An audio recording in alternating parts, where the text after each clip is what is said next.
അസ്സലാമു അലൈക്കും വറഹ്മത്തുള്ളാഹി തആല വബറകാത്തു. ആ രാത്രിയിൽ അതാ നമ്മുടെ ബുഷിക്ക് ടെൻഷനായിരുന്നു. റബ്ബേ, ശരിയാണ്, എന്നെ ഡോക്ടർ പെണ്ണ് കാണാൻ വന്നു. പാവം ഡോക്ടർ. അയാൾ നല്ലൊരു ജീവിതം ആഗ്രഹിക്കുന്നതായിരിക്കും. പക്ഷെ ഒരാൾ മനസ്സിൽ വെച്ചുകൊണ്ട് മറ്റൊരാളുടെ കൂടെ എങ്ങനെയും ജീവിക്കുക, അതെനിക്കറിയുന്നില്ല. എൻ്റെ ജീവിതത്തിലേക്ക് ആദ്യമായിട്ട് കടന്നു വന്ന മുഖം അത് ഷാമിലായിരുന്നു.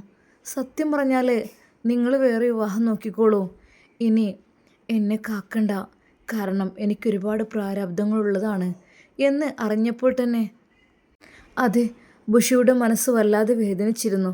പക്ഷെ ഉപ്പയെ നോക്കുന്നത് കൊണ്ടും വീട്ടിലെ സാഹചര്യങ്ങൾ കൊണ്ടും അതൊരു വെറും വാക്കാണെന്ന് അവൾക്ക് തോന്നി. എങ്കിലും റബ്ബേ, ഒരുപാട് ശ്രമിച്ചു മറക്കാൻ വേണ്ടിയിട്ട്. ഉമ്മ പറഞ്ഞു, മോളെ കേട്ടില്ലേ, ഇനി മറ്റവനെ കുറിച്ച് ചിന്തിച്ചിരിക്കേണ്ട ആവശ്യം തന്നെ ഇല്ല. ഇനി മോൾ അതിനെക്കുറിച്ച് ചിന്തിക്കരുത് കേട്ടോ. എന്നാൽ ആ രാത്രിയിൽ അവൾ ജനാലയ്ക്കുള്ളിലൂടെ പുറത്തേക്ക് നോക്കി. ആകാശത്ത് ആ ഒരു അമ്പിളി അവളെ നോക്കി എന്തൊക്കെയോ പറയുന്നുണ്ട് എന്നവൾക്ക് തോന്നി. അതെ, അതവൾക്ക് ഷാമിലിൻ്റെ മുഖം പോലെ തോന്നി. അതെ, ഷാമിൽ തന്നോട് ഇരുട്ടിൽ നിന്നും വെളിച്ചത്തിലേക്ക് കടന്നു വന്ന് എന്തൊക്കെയോ പറയുന്ന പോലെ അവൾക്ക് തോന്നി തുടങ്ങുകയാണ്. പക്ഷെ ഡോക്ടർ വന്നു പോയി ഇഷ്ടപ്പെട്ടു എന്ന് പറഞ്ഞു. ഇനി മറുപടി കൊടുക്കണം. പഠിച്ചോനെ, എന്താ ഞാൻ കൊടുക്കുക, എനിക്കറിയുന്നില്ല. അതെ, ഒരിക്കലും ഡോക്ടറെ ചതിക്കാൻ പാടില്ല. ഡോക്ടറോട് ഉള്ള കാര്യങ്ങളൊക്കെ ഒന്ന് തുറന്നു പറഞ്ഞാലോ? പക്ഷെ ഉമ്മ എങ്ങാനും അറിഞ്ഞാലേ ഉമ്മ ചീത്ത പറയും. നിന്നെ വേണ്ടെന്ന് പറഞ്ഞിട്ടും അവരൊഴിവാക്കിയിട്ടും നീ വീണ്ടും അവൻ്റെ കൂടെ നടക്കുന്നത്, അവനെ ആലോചിച്ച് നടക്കുന്നത് ശരിയല്ല പെണ്ണേ എന്നെങ്ങാനും പറഞ്ഞു കഴിഞ്ഞാൽ എന്തായിരിക്കും? എന്നാൽ പിറ്റേ ദിവസം അവൾ ക്ലാസ്സിന് പോയി. ബുഷി അവളെ കണ്ടപ്പോൾ എല്ലാവർക്കും, അല്ലടി പെണ്ണേ, നിന്റെ പെണ്ണുകാളിനെ കഴിഞ്ഞല്ലേ, എന്തൊക്കെയുണ്ട് വിശേഷങ്ങൾ? ഡോക്ടറാണല്ലേ? അവൻ ഡോക്ടറും നീ നഴ്സും കൂടി ആയിക്കഴിഞ്ഞാൽ നിങ്ങൾക്ക് സ്വന്തമായി ഒരു ക്ലിനിക്ക് തന്നെ ഇടാലോ. അതെ, നിന്റെ കൂടെ എപ്പോഴും നിങ്ങൾക്ക് രണ്ടുപേർക്കും ഒരുമിച്ച് വർക്കും ചെയ്യാം. നല്ല സുഖം. നീ നല്ല ഭാഗ്യവതി തന്നെയാണ്. നല്ല സുന്ദരനായ ഒരു ഡോക്ടറാണല്ലോ നിന്നെ കാണാൻ വന്നിട്ടുള്ളത്.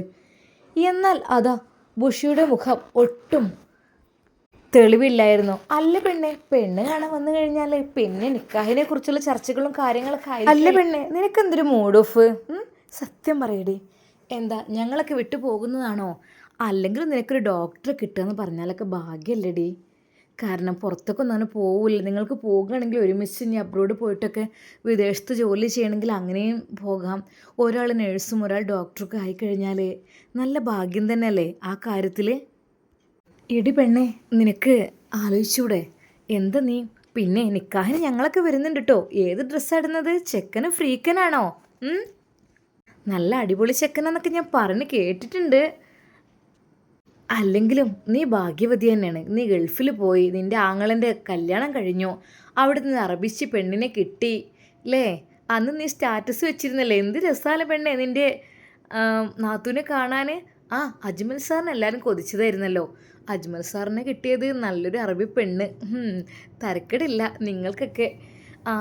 എന്നാൽ ഇപ്പോൾ അജ്മൽ സാറിൻ്റെ പെങ്ങൾക്ക് കിട്ടുന്ന ഒരു ഡോക്ടർ എന്ന് വെച്ചാൽ കാണാൻ സുന്ദരനായ ഒരു ഡോക്ടർ. എല്ലാവരും കൊതിച്ചു പോകുന്നൊരു ഡോക്ടർ തന്നെ. എടി പെണ്ണേ, നിനക്കെന്താ ഇങ്ങനെയൊക്കെ? ഞങ്ങൾക്കൊക്കെ അങ്ങനത്തെ കിട്ടായിട്ട്. എന്നാലും GNM പഠിക്കുന്ന നഴ്സ്, അതെ, ഒരു ഡോക്ടർ കാണാൻ വരികയൊക്കെ പറഞ്ഞാൽ അതൊരു പക്ഷെ നിൻ്റെ അജ്മൽ സാറിൻ്റെ കെയർ ഓഫിലായിരിക്കും അല്ലേ? അതെ, കൂട്ടുകാരികൾ അവളെ ഓരോന്ന് പറഞ്ഞ് കളിയാക്കി. പക്ഷേ നമ്മുടെ ബുഷിയുടെ മുഖത്ത് മാത്രം സന്തോഷമില്ല. എന്നാൽ അവൾ കൂട്ടുകാരികളോട് പറഞ്ഞത് ഇതായിരുന്നു, എടി, പഠിച്ച റബ്ബ് നമുക്കോരോന്ന് വിധിച്ചിട്ടുണ്ടാവുമല്ലോ, അതുപോലെയല്ലേ നമ്മുടെ ജീവിതങ്ങൾ പോവുക. അല്ലാതെ നമ്മൾ ആഗ്രഹിച്ചതൊന്നും നമുക്ക് കിട്ടിക്കൊള്ളണമെന്നില്ലല്ലോ, വിധിച്ചതല്ലേ ലഭിക്കൂ. എന്നാൽ അവളത് പറഞ്ഞപ്പോൾ തൊട്ടടുത്ത കൂട്ടുകാരി ഹംന അവളോട് ചോദിച്ചു, എന്താ ബുഷി, നിനക്ക് എന്തോ ഉണ്ടല്ലോ, മറച്ചു വെക്കുന്നുണ്ടല്ലോ ഉള്ളിൽ. നീ എന്താ അങ്ങനെ പറഞ്ഞതിൻ്റെ അർത്ഥം? സത്യം പറയടി, നിനക്ക് അങ്ങനത്തെ ഒരു ഡോക്ടർ കാണാൻ വന്ന് നിൻ്റെ ഒരു ഭാഗ്യമായിട്ട് കൂട്ടിയാൽ പോരെ നിനക്ക്, അല്ലാതെ. പക്ഷെ ബുഷി കാര്യമായിട്ടൊന്നും മിണ്ടിയില്ല. അല്ലെങ്കിലും കൂട്ടുകാരികളോട് അങ്ങനത്തെ കാര്യത്തെക്കുറിച്ചൊന്നും സംസാരിച്ചിട്ടില്ലായിരുന്നു. എങ്കിലും അമ്മനെ കുത്തി ചോദിച്ചു, അല്ല പെണ്ണെ, നിനക്ക് അങ്ങനെ എന്തെങ്കിലും ഇഷ്ടങ്ങളുണ്ടോ? ഉണ്ടെങ്കിൽ പറഞ്ഞോ പെണ്ണെ, നീ ആരെയാണ് ഭയക്കുന്നത്? പറഞ്ഞോ. ജീവിതം എന്ന് വെച്ചാൽ നമ്മൾ നമ്മളുടെ ഇഷ്ടത്തിന് തിരഞ്ഞെടുക്കേണ്ടതല്ലേ? ശരിയാണ്, മാതാപിതാക്കളൊക്കെ നിർബന്ധിക്കുമായിരിക്കും. പക്ഷേ ഉള്ളിൽ ഇങ്ങനെ ഇഷ്ടമുണ്ടായിട്ട് മറ്റൊരാളെ വിവാഹം കഴിക്കുന്നത് ശരിയാണോ? ഒന്ന് ആലോചിച്ച് നോക്ക്. ഇനിയിപ്പോൾ അതല്ല, വിവാഹം കഴിച്ചു എന്ന് വിചാരിച്ചോ, നിനക്ക് അതിനോട് കൂടെ നല്ല സന്തോഷത്തോടുകൂടി ജീവിക്കാൻ കഴിയുമോ? ഒരാളെ മനസ്സിൽ വെച്ചിട്ട്. ഹംനയുടെ വാക്കുകൾ കേട്ട് അതാ ബുഷി എന്ത് ചെയ്യണം എന്നായിപ്പോയി. പക്ഷെ അവർക്ക് ക്ലാസ്സിലൊന്നും ശ്രദ്ധിക്കാനേ കഴിയുന്നില്ല. കാര്യം മറ്റൊന്നുമല്ല, അത് ശ്യാമലിൻ്റെ മുഖം അതിൻ്റെ നെഞ്ചിലേക്ക് ആഴ്ന്നിറങ്ങിയതാണ്. ആ ഒരു സ്ഥാനത്തേക്ക് മറ്റൊരാളെ. ശരിയാണ്, ഡോക്ടർ സുന്ദരനാണ്, സുമുഖനാണ്, എല്ലാത്തിനും ഉപരി നല്ല സൽസ്വഭാവിയായ നല്ല ഡോക്ടറൊക്കെ തന്നെയാണ്. പറഞ്ഞിട്ടെന്താ, ഞാൻ ഒരിക്കലും അള്ളാഹുവെ അദ്ദേഹത്തെ ചതിക്കാൻ ഞാൻ ഉദ്ദേശിക്കുന്നില്ല. കാരണം നല്ലൊരു മനുഷ്യനാണ്. അദ്ദേഹത്തെ ചതിച്ചു കഴിഞ്ഞാൽ പഠിച്ചവനക്ക് അതിനുള്ള ശിക്ഷ നൽകും. അതുകൊണ്ട് റബ്ബേ, ഞാൻ ചതിക്കൂല. ഞാൻ പറയാനുള്ളത് അദ്ദേഹത്തോട് തുറന്നു പറഞ്ഞിട്ട് കാര്യങ്ങളെല്ലാം ബോധിപ്പിക്കും. അപ്പോൾ അദ്ദേഹം എന്താ പറയുന്നത് നോക്കാലോ. അങ്ങനെ അതാ അന്ന് കോളേജ് വിട്ടു. അവൾ ഫ്രഷായി നേരെ ഉളൂഹെടുത്ത് നമസ്കരിച്ചു. ഉമ്മ അവൾക്ക് ചായയും കടിയും എല്ലാം എടുത്തു വെച്ചു. എന്നാൽ അവൾ റൂമിൽ നിന്ന് വരുന്നേ ഇല്ല. മോളെ ബുഷി. ആ ഉമ്മ. എന്താടി ഇന്നേരാകുമ്പോൾ ചായടി കഴിഞ്ഞ് പുറത്തേക്ക് ഇറങ്ങേണ്ട സമയമായിക്കണല്ലോ. ഇന്നിപ്പോൾ എന്തേ? ഒന്നുമില്ല, ഞാൻ കുറച്ച് കൂടുതൽ എഴുതാനുണ്ടായിരുന്നു. ആ എഴുതാനും പഠിക്കാനൊക്കെ കൂടുതലൊക്കെ ഉണ്ടാവും. എന്നാലും സ്കൂൾ ഇട്ട് വന്നാലും ഒന്ന് അടുക്കളയിലേക്കൊക്കെ ഒന്നു വന്ന് നോക്കേണ്ടി. ഒന്നിനും അല്ല, എന്നൊന്ന് കാണാനാണ്. ഇത് രാവിലെ പോണതല്ലേ, രാവിലെ 7-7:30 പോവും. പിന്നെ വന്ന് കയറുന്നതോ വൈകുന്നേരം 4 മണി 5 മണിക്ക്. എന്നാലെങ്കിലും ഒന്ന് വന്നും കണ്ട് ഉമ്മാൻ്റെ കുട്ടി ഒന്ന് എൻ്റെ മുന്നിൽ നിന്നൂടെ, എനിക്കൊന്ന് കണ്ടൂടെ? ഉമ്മ അത് എന്താടി? പിന്നെ ഞാൻ ഒരു കാര്യം പറഞ്ഞുതരാം. കല്യാണത്തിൻ്റെ ഡേറ്റ് ഫിക്സ് ആക്കണം എന്ന് പോലും പറയുന്നുണ്ട്. പിന്നെ ഇനിയിപ്പോൾ എനിക്ക് വല്ലാതെ കാണാൻ പറ്റുമെന്നുണ്ടാവില്ല. ഒക്കെ കല്യാണം കഴിഞ്ഞാൽ കെട്ടിച്ച് പുതിയാപ്പിളാരൊപ്പം തന്നെ കാര്യം എല്ലാവരും. നമ്മളിപ്പോൾ ഉമ്മാർക്ക് ഈ ഒരു കിട്ടുന്ന സ്നേഹം ഉണ്ടാവുള്ളൂ. പിന്നെ എന്നെ മോളെ തേനെ ഒന്ന് ചായ കുടിച്ചോ ചോറെന്ന് പറഞ്ഞ് വിളിക്കാമെന്നൊരു പക്ഷെ ആരും ഉണ്ടായിന്ന് വരില്ല. അതുകൊണ്ടാണ് അമ്മ പറയണത്. പിന്നെയെന്ന് വെച്ചാൽ നിക്കാഹിൻ്റെ കാര്യക്കൊരു പെട്ടെന്ന് ആക്കണമെന്ന് പറയുന്നുണ്ട്. കൂട്ടുകുടുംബങ്ങളോടൊക്കെ പറയുന്നുണ്ട്. അജ്മലും ഹംദയും വരും എന്നും പറയുന്നുണ്ട്. അപ്പോൾ ഹംദക്ക് ഇനി ഇവിടുത്തെ സൗകര്യങ്ങളും കാര്യങ്ങളൊക്കെ ശരിയാവോ എന്തോ അറിയില്ല. ഏതായാലും ഓലെ വീട്ടിലും പിന്നെ നമ്മളെ അറബിമാൻ്റെ വീട്ടിലെ കഴിഞ്ഞോരല്ലേ, അപ്പോൾ അതിനനുസരിച്ച് കാര്യങ്ങളൊക്കെ വരണമെന്ന് പറയുന്നുണ്ട്. അജ്മൽ വിളിച്ചേനു. എന്താ ഉമ്മ, അത് ഓൻ്റെ ഒരു കെയർ ഓഫിലുള്ള ഒരു ഫ്രണ്ടിൻ്റെ കൂട്ടുകാരനാണ് ഈ ഡോക്ടർ എന്നാണ് പറഞ്ഞത്. ഓനെ അറിയാം. എന്നാലും അപ്പോൾ ഇങ്ങനെയൊക്കെ ഒരു പെണ്ണുണ്ടെന്നൊക്കെ പറഞ്ഞപ്പോഴേ അപ്പോൾ കുറച്ച് കണ്ടറിവുള്ളതാകുമ്പോൾ നമുക്ക് സമാധാനം അടിച്ചിട്ടാണ് അത്രേ ഓരൊരു പരിചയത്തിന് മുകളിൽ വന്നാണ് പറഞ്ഞു. അപ്പോൾ എന്നെ നല്ലോ അറിയാമെന്ന് പറഞ്ഞു. അജ്മൽ സാറിൻ്റെ പെങ്ങളാണെങ്കിൽ പിന്നെ ഞമ്മക്കിപ്പോൾ എന്താ ഒന്നും പ്രത്യേകിച്ച് നോക്കാനും ഇല്ല എന്ന് പറഞ്ഞു. എന്തായാലും ചെക്കനൊക്കെ നല്ല മൊഞ്ചന് തന്നെയാണ് അല്ലേ മോളെ? അതെ ഉമ്മ. പിന്നെ എന്താ എനിക്കൊരു മൂഡ് ഓഫ്? ഇത്രയും നല്ല ചുരുക്കുള്ളൊരു കുട്ടീനെ കിട്ടിയില്ലടി എനിക്ക്. അതിനും ഡോക്ടർ. ഇനിയിപ്പോൾ നിങ്ങൾക്ക് രണ്ടാക്കും ഒരുമിച്ച് ഡ്യൂട്ടിക്ക് പോകണമെങ്കിൽ പോകാം, ഒക്കെ കോഴ്സ് കഴിഞ്ഞതിൻ്റെ. പക്ഷെ അതല്ലാന്നുണ്ടെങ്കിൽ അവിടെ ഇരിക്കാമൊക്കെ നിങ്ങൾ ഇഷ്ടം പോലെയാണ്. പിന്നെ പെണ്ണുങ്ങളെ പണിക്കാരനേക്കാന്ന് വെച്ചാൽ എനിക്ക് വലിയൊരു താല്പര്യമുള്ള കേസൊന്നുമല്ല. ആണെങ്കിൽ ജോലിയും കൂലിയും ഉണ്ടെങ്കിൽ ഇപ്പോൾ ആ പെണ്ണിനെ സംരക്ഷിക്കാനുള്ളത് ഓൻ്റെ അടുത്ത് ഉണ്ടാവുമല്ലോ. പിന്നെ ചിലവുണ്ട് തൻ്റെ ഇഷ്ടപ്രകാരം അങ്ങനെ പോകണമല്ലോ. അത് ഞാൻ എതിര് പറയല്ല കേട്ടാ. അല്ലേ, ഇനിയിപ്പോൾ ഡോക്ടറിനെ കെട്ടിയെന്ന് വിചാരിച്ചാലും എനിക്കിപ്പോൾ ഇടങ്ങാറായി ജോലി ചെയ്യേണ്ട ആവശ്യമൊന്നും ഇല്ല എന്നാണ് പറഞ്ഞത്. ഉമ്മ. എന്താ മോളെ, ഇനി എന്താ എനിക്ക്? ഇക്കൊക്കെ വിളിച്ചിരുന്നോ? വിളിച്ചു. എന്തെങ്കിലും പറയാണ്ടോ? ഒന്നുമില്ല. എന്ന് വരുന്നത്? ഓന് ഇത് നിക്കാഹ് കൊണ്ട് ഉറക്കട്ടെ, അപ്പോൾ ഒരാഴ്ചനുള്ളിലൊക്കെ വരാമെന്ന് പറഞ്ഞേക്കണേ. പിന്നെ ഇപ്പോൾ കല്യാണം പറയാനും ഇതിനൊക്കെ ഉമ്മാനെ കൊണ്ട് ഒറ്റ കഴിയൂലല്ലോ. അപ്പോൾ ഓളില്ലാഞ്ഞാലും ഓനില്ലാലും ശരിയാവില്ലല്ലോ മോളെ. പിന്നെയെന്ന് വെച്ചാൽ ഹംദ ഓളിങ്ങോട്ട് വന്നിട്ടും ഇല്ലല്ലോ. ഇവിടെ ഇന്ത്യയും കേരളം ഒന്നും കണ്ടിട്ടും ഇല്ല. ഓൾക്കൊരു കാണലുമായി. എന്നാൽ അത് കേട്ടപ്പോൾ ബുഷിയുടെ മനസ്സ് വല്ലാതെ സന്തോഷിച്ചു. ഉമ്മ സത്യേറ്റും ഓല് വരുമോ? മോളെ, ഓല് വരുന്നാ പറഞ്ഞത്, ഇൻഷാ അല്ലാ. എന്നാൽ തൻ്റെ കൂട്ടുകാരികൾക്കൊക്കെ അവരെ പരിചയപ്പെടുത്തി കൊടുക്കണം. എൻ്റെ കൂട്ടുകാരികൾ എപ്പോഴും പറയേ നിൻ്റെ നാത്തൂന് അറബിച്ച് പെണ്ണാണ്, ഞങ്ങൾക്ക് കാണാൻ ഒരു അവസരം തരണേന്നൊക്കെ പറയും. മോളെ അതൊക്കെ ഉണ്ടാവും. എൻ്റെ കുട്ടി സന്തോഷത്തോടെ നിൽക്കി. ഈ നിക്കാഹും കല്യാണമൊക്കെ ഉണ്ടായി കഴിഞ്ഞാൽ നമുക്ക് എല്ലാവരും സന്തോഷത്തോടു കൂടി കാണാമല്ലോ കേട്ടോ. ഏതായാലും ഇന്നലെ നമ്മളെ കുടുംബങ്ങളും ഓലൊക്കെ വന്നപ്പോൾ വല്ലാത്തൊരു സന്തോഷം. എല്ലാവർക്കും നല്ല ഇഷ്ടപ്പെട്ടിരിക്കണ്. എൻ്റെ അമ്മവും വിളിച്ചു കണ്ട് പറയാനെടി, നമ്മുടെ കുടുംബത്തിൽ ഡോക്ടറില്ലല്ലോ. നമ്മളെ കുടുംബത്തിൽ ഇപ്പോൾ മാഷുണ്ട്. മാഷായിട്ട് നമ്മൾ അജ്മലുണ്ട്. പിന്നെ ഓല മോനൊക്കെ ഉണ്ട്, എഞ്ചിനീയറൊക്കെ ഉണ്ട്, പക്ഷേ ഡോക്ടറില്ല. നമ്മളെ കുടുംബത്തിലേക്ക് ഒരു ഡോക്ടർ വേണ്ട. ഏതായാലും നമ്മൾ ബുഷിൻ്റെ പുതിയാപ്പിള ഡോക്ടർ ആയത് വല്ലാത്ത നന്നായി എന്ന് പറഞ്ഞപ്പോൾ ഞാൻ പറഞ്ഞു, പുതിയാപ്പിള ആയിട്ടൊന്നും ഇല്ലല്ലോ, കണ്ടു പോയിട്ടില്ലല്ലോ, ഇനി എന്തൊക്കെ കടമ്പകളുണ്ട്. അതേതായാലും നമുക്ക് ഡോക്ടർ കിട്ടിയത് നന്നായി. നമ്മളെ കുടുംബത്തിനൊരു പേരല്ലേ എല്ലാ ഉദ്യോഗസ്ഥന്മാരുള്ളത്, മാഷായിട്ടും എൻജിനീയറായിട്ടും വക്കീലായിട്ടും ഒക്കെ ഓരോന്നൊക്കെ ഉണ്ട്, പക്ഷേ ഡോക്ടറില്ല. ഇനിയിപ്പോൾ നമ്മളെ ബുഷിയാണെങ്കിൽ നേഴ്സായിട്ടും ഒക്കെ ഉണ്ടല്ലോ. അപ്പോൾ എന്തൊക്കെ തന്നെയായാലും നമുക്ക് കിട്ടിയ നല്ലൊരു ഭാഗ്യം തന്നെയാണ്. ഓലൊക്കെ അത് പറഞ്ഞ് വിളിക്കുകയായിരുന്നു. പിന്നെ എൻ്റെ കുഞ്ഞാമാരും ഒക്കെ വിളിച്ചിരുന്നു. താത്ത അധികം ഡേറ്റ് നീട്ടിടല്ലേ, നമുക്ക് പെട്ടെന്ന് തന്നെ ഫിക്സ് ആക്കുക എന്നൊക്കെയാണ് പറഞ്ഞത്. എന്നാൽ അതിനൊന്നും ഒന്നും മിണ്ടാതെ ബുഷി എല്ലാം കേട്ടിരുന്നു. വീട്ടുകാരുടെ സന്തോഷം, അതെ, ഒരു കുടുംബത്തിൻ്റെ മുഴുവൻ സന്തോഷമാണ് ഈ ഒരു വിവാഹത്തിലൂടെ കിട്ടുന്നത്. പക്ഷേ ഞാനത് വേണ്ടെന്ന് വെക്കുമ്പോഴേ കുടുംബത്തിൻ്റെ സന്തോഷം എല്ലാം അങ്ങ് കെട്ടുപോവും. അതെ ഷാമിൽ, പക്ഷെ എന്ത് ചെയ്യുക, മനസ്സിൽ ഷാമിലുമാണ്. ഒരു പക്ഷെ ഷാമിൽ എന്നെ മറന്നിട്ടുണ്ടാവും അല്ലേ, അല്ലെങ്കിലും ഷാമിൽ എന്നെ ഓർക്കാൻ നേരമൊന്നുമില്ലല്ലോ. പക്ഷേ എന്ത് ചെയ്യാം, ആദ്യമായി കണ്ടപ്പോഴും പിന്നെ അറബിയമ്മയുടെ ഒരു വാക്ക്, മോനെ ഷാമിൽ നിനക്കുള്ള പെണ്ണ് ബുഷിയാണ് കേട്ടോ, അത് പറഞ്ഞതും സത്യം പറഞ്ഞാൽ ഞാനത് കാര്യമാക്കി എടുത്തു. എന്നാൽ ഷാമിൽ അതൊരു പക്ഷെ തമാശയെ എടുത്തതായിരിക്കും. പക്ഷെ എൻ്റെ മനസ്സിലേക്ക് അത് തന്നെ വന്നത് വേറെ ഒന്നുമല്ല, ഷാമിലിനെ കുറിച്ചുള്ള ചിന്തകൾ മാത്രം. പക്ഷെ ഡോക്ടറെ ചതിക്കാൻ അതും എന്നെക്കൊണ്ടാവില്ല. അതെ, ഡോക്ടറുടെ മുമ്പിലേക്ക് മണവാട്ടിയായി കടന്നു പോകുന്ന നിമിഷം, അതെ, അദ്ദേഹം എന്നെ ചേർത്ത് പിടിക്കുന്ന ആ നിമിഷം, ഞാനതിന് വിസമ്മതിക്കുമ്പോൾ അദ്ദേഹം ചോദിക്കും, എന്താ ബുഷി, എന്തു പറ്റി എന്ന് ചോദിക്കുമ്പോൾ ആ നിമിഷം ഞാൻ തുറന്നു പറയേ, ഡോക്ടറെ എനിക്ക് മറ്റൊരാളെ ഇഷ്ടമാണ്, ഞാൻ അയാളുടെ കൂടെ ജീവിക്കാനായിരുന്നു ആഗ്രഹിച്ചത് എന്ന് അറിയുമ്പോൾ ആ ഡോക്ടർ എത്രമാത്രം വിഷമിക്കും, എത്രമാത്രം പ്രയാസപ്പെടും. റബ്ബേ അല്ലാ, ഞാനൊരിക്കലും അദ്ദേഹത്തെ ആ ആദ്യ രാത്രിയിൽ തന്നെ വിഷമിപ്പിക്കാൻ വേണ്ടി ഉദ്ദേശിക്കുന്നില്ല. അതിനു മുമ്പേ, നിക്കാഹിന് മുമ്പേ കാര്യങ്ങളെല്ലാം പറയണം. കാര്യങ്ങൾ പറഞ്ഞിട്ട് അതിൽ നിന്നൊഴിയണം.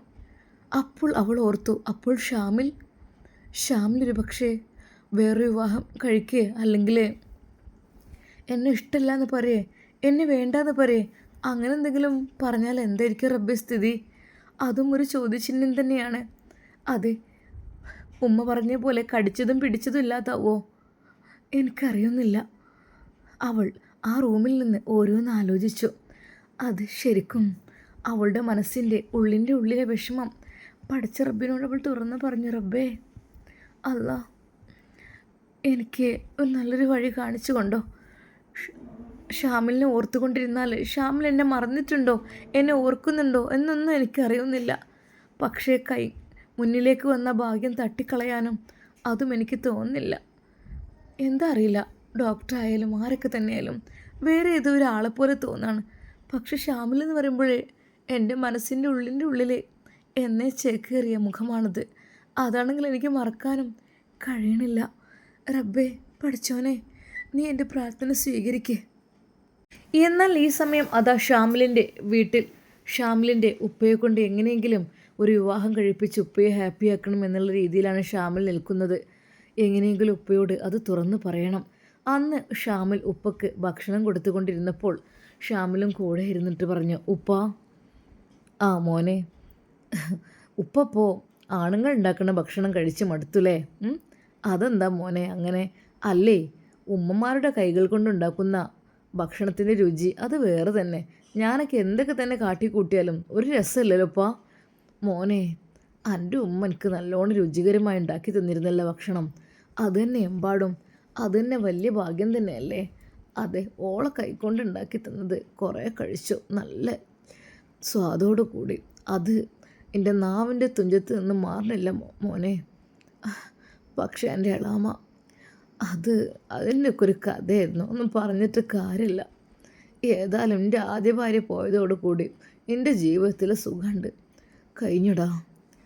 അല്ലപ്പോൾ നമുക്ക് മറ്റൊരു ഉമ്മയെ കൊണ്ടുവന്നാലോ? മോനെ ഷാമിലേ, ഇങ്ങനെ എന്താടേ ഈ പറയുന്നത്? ഒന്നെൻ്റെ ഒരു തലയിൽ വെച്ച് എല്ലാവരും കൂടി കെട്ടിയിട്ട് അതിൻ്റെ ഭാരം ഇതുവരെ തീർന്നിട്ടില്ല. ഇനിയും മറ്റൊരു വിവാഹത്തെക്കുറിച്ചോ? അല്ലുപ്പാ, ഉപ്പാക്ക് ഇഷ്ടപ്പെടുന്ന രീതിയിൽ ഉപ്പാൻ്റെ ഇഷ്ടങ്ങൾക്ക് മാത്രം നിൽക്കുന്ന ഒരു ഉമ്മയെ കണ്ടുപിടിച്ചാൽ എത്ര നന്നായിരിക്കും. മോനെ, അതൊക്കെ ശരി തന്നെയാണ്. പക്ഷേ ഒന്നിൻ്റെ തലയിൽ ആ ഭാരം കിട്ടും മാറിക്കിട്ടണില്ല. പൊന്നു മോനെ, ഇനിയും എന്നെ ശിക്ഷിക്കല്ല മോനെ. അത് ഷാമിലിൻ്റെ മുമ്പിൽ ആ ഉപ്പ വിതുമ്പിക്കൊണ്ട് പറഞ്ഞു. എന്താണ് ഷാമിലിനെ അത് കേട്ടപ്പോൾ മനസ്സിലേക്ക് വന്നത്? കാരണം ഒരുപാട് ആഗ്രഹിച്ചതായിരുന്നു. അതെ, മാജിത്തയെ ഉപ്പയെ കൊണ്ട് വിവാഹം കഴിപ്പിച്ചാൽ, കാരണം എൻ്റെ ഉപ്പയെ നല്ല രീതിയിൽ കെയർ ചെയ്തിട്ടുണ്ട് എന്നതിൻ്റെ ഉത്തമ ഉദാഹരണമാണ് മാജിത്ത. ആ മാജിത്തയെ എങ്ങനെയെങ്കിലും ഒന്ന് ഉപ്പാക്ക് വേണ്ടി വിവാഹം കഴിപ്പിച്ച് കൊടുത്താലോ എന്നായിരുന്നു ആഗ്രഹിച്ചത്. പക്ഷേ ഉപ്പ പറയുന്നത് കണ്ടില്ല മോനെ, ഇനിയും എന്നെ ഒരു കെണിയിൽ ചാടിക്കല്ലേ, ഒന്നിൻ്റെ തലവേദന ഇപ്പോഴും മാറിയിട്ടില്ല മോനെ. അതാണ് ഉപ്പ പറയുന്നത്. ശരിക്കും ഷാമിൽ ആകപ്പാട് കൺഫ്യൂഷനായി. എന്താ റബ്ബേ ചെയ്യാം? അതെ, ഉപ്പാക്കൊരു കൂട്ടാവെന്ന് വിചാരിച്ചിട്ടാണ് ഞാനത് പറഞ്ഞത്. പക്ഷേ ഇതിപ്പോൾ ഉപ്പാക്ക് കൂട്ടാകുന്നതിന് പകരം ഉപ്പ പറയുന്നത് അവരൊക്കെ ചതിക്കും എന്നാണ് പറയുന്നത്. അങ്ങനെയൊന്നും ആവില്ല. അങ്ങനെയാണെങ്കിൽ എന്നാൽ ഷാമിലിൻ്റെ ഉപ്പ, അതെ ഷാമിലിൻ്റെ ഉമ്മയെക്കുറിച്ചാണ് ഓർത്തത്. മോനെ, എൻ്റെ ഉമ്മാൻ്റെ ഓർമ്മയിൽ ഞാനങ്ങനെ ജീവിച്ചോളാം മരിക്കോളാം. പക്ഷേ ഉപ്പ, എനിക്കതല്ല. മോനെ അവിടെ നിൽക്കട്ടെ, എൻ്റെ കല്യാണം അവിടെ നിൽക്കട്ടെ. എൻ്റെ കുട്ടിക്കൊരു കല്യാണം ആലോചിക്കണമല്ലോ പെട്ടെന്ന്. അതാണ് ഇപ്പോൾ ഉപ്പാൻ്റെ ആവശ്യം. എന്തേ? അതല്ലേ ആദ്യം നോക്കണ്ട്. എൻ്റെ കുട്ടി വിവാഹപ്രായമായില്ലേ ഉപ്പ, അതിനെക്കുറിച്ച് ഇപ്പം ഞാൻ ചിന്തിക്കുന്നേ ഇല്ല. എൻ്റെ ഉപ്പ ഹാപ്പി ആയിരിക്കണം, എന്നിട്ട് എനിക്ക് ഹാപ്പി മതിപ്പ. അല്ലാതെ എനിക്ക് എങ്ങനെ ഉപ്പ, ഞാനും ഓളും ഇവിടേക്ക് ഉപ്പാനെ വിട്ടിട്ട് അതൊന്നും നടക്കൂല. എൻ്റെ ഉപ്പാനെ നോക്കാൻ ഒരു ശരിക്കൊരാൾ തന്നെ വേണം. എങ്കിൽ മാത്രമേ ഞാൻ വിവാഹം കഴിക്കുള്ളൂ. അല്ലെങ്കിൽ ഞാൻ എൻ്റെ ഉപ്പാൻ്റെ കൂടെ ഉപ്പാക്ക് ഹിദ്മത്ത് ചെയ്ത് ഇവിടെ ജീവിക്കും, ഉറപ്പാണ്. ശരിക്കും ഷാമിലിൻ്റെ ആ ഒരു വാക്കുകൾ കേട്ട് ഉപ്പ പറഞ്ഞു, മോനെ അങ്ങനൊന്നും പറയല്ല മോനെ. അതെ ഉപ്പാക്കൊരു പുതിയ ജീവിതം ഉണ്ടാകണം. ഉപ്പ ഹാപ്പി ആയി കഴിഞ്ഞാൽ ഞാൻ ഹാപ്പിയാകാനുള്ളത് നോക്കും. അല്ലാതെ ഒരിക്കൽ പോലും ഉപ്പ ഞാൻ ഒരു വിവാഹത്തെക്കുറിച്ച് ഇപ്പം ചിന്തിക്കുന്നില്ല. ആദ്യം എൻ്റെ ഉപ്പയുടെ മനസ്സമാധാനം, അതാണ് എനിക്ക് വലുത്.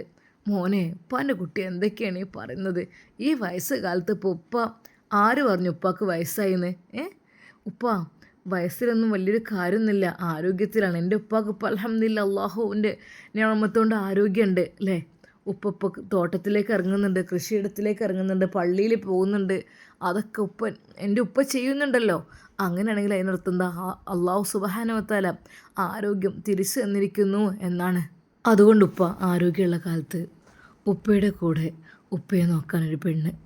പൊന്നു മോനെ, ഈ മിണ്ടല്ലേ അതിനെക്കുറിച്ചിപ്പോൾ. എന്തുപ്പാ? ഒന്നുമില്ല മോനെ, ഈ മക്കൾ നിങ്ങളെ കണ്ടു നിന്നാൽ മതി. എന്നാ ഉപ്പ ഞാനും പറയട്ടെ, ഉപ്പ വിവാഹം കഴിക്കാഞ്ഞാൽ ഞാനും ഇല്ല വിവാഹം കഴിക്കാൻ, എനിക്കും വേണ്ട. ഉപ്പ ഒറ്റയ്ക്ക് ജീവിക്കുമ്പോൾ ഞാനിങ്ങനെ സുഖസുന്ദരമായി ദാമ്പത്യ ജീവിതം നയിക്കുന്ന ഒരിക്കലും ശരിയല്ല. എൻ്റെ ഉപ്പാൻ്റെ അവസ്ഥ എന്താ എനിക്കറിയാം. അതുപോലെ തന്നെ എനിക്കും മതി. ഷാമിൽ ഉപ്പയുടെ മുഖത്ത് നോക്കി തന്നെ അത് പറഞ്ഞു. എന്തായിരിക്കും ഉപ്പയുടെ തീരുമാനം? അത് തൻ്റെ മകൻ്റെ കല്യാണം ഒന്ന് കണ്ട് കാണണം. ഓൻ്റെ ജീവിതം എനിക്ക് വേണ്ടി എന്തിനാ റബ്ബെ ഒഴിഞ്ഞു വെക്കുന്നത്? എൻ്റെ കുട്ടിക്ക് നല്ലൊരു ജീവിതം വേണ്ടേ? ആ ഉപ്പയുടെ മനസ്സിൽ അതായിരുന്നു ചിന്തകൾ. അതെ, ഉപ്പാക്ക് പെട്ടെന്ന് ഷാമിലിനെ കൊണ്ട് നിക്കാഹ് കഴിപ്പിക്കണം എന്നുള്ളതും. എന്നാൽ ഷാമിലിനാണെങ്കിൽ നേരെ തിരിച്ചും. എന്തായി തീരും? അതെ, ഇനിയിപ്പോൾ ഷാമിലിനെ കൊണ്ട് ഉപ്പ നിക്കാഹ് കഴിപ്പിക്കുവാൻ ഒരുങ്ങുകയാണെങ്കിൽ ഒരുപക്ഷെ അത് ബുഷിയെ തന്നെ തിരഞ്ഞെടുക്കാൻ ഒരു ചാൻസ് ആയാലോ. പക്ഷേ ഇപ്പോൾ അതിനെക്കുറിച്ചൊന്നും നമ്മുടെ ഷാമിൽ ചിന്തിച്ചിട്ടേ ഇല്ല. എന്നാൽ ബുഷിയുടെ മുഖത്ത്, അതാ ബുഷിയുടെ മനസ്സിൽ, ബുഷിയുടെ ചിന്തകളിൽ അത് ഷാമിൽ മാത്രമായിരുന്നു. അല്ലാഹുവേ, എനിക്ക് എൻ്റെ ഷാമിലിനെ എനിക്ക് നീ ഭർത്താവായി തരികയാണെങ്കിൽ പഠിച്ചോനെ എത്ര നന്നായിരുന്നു.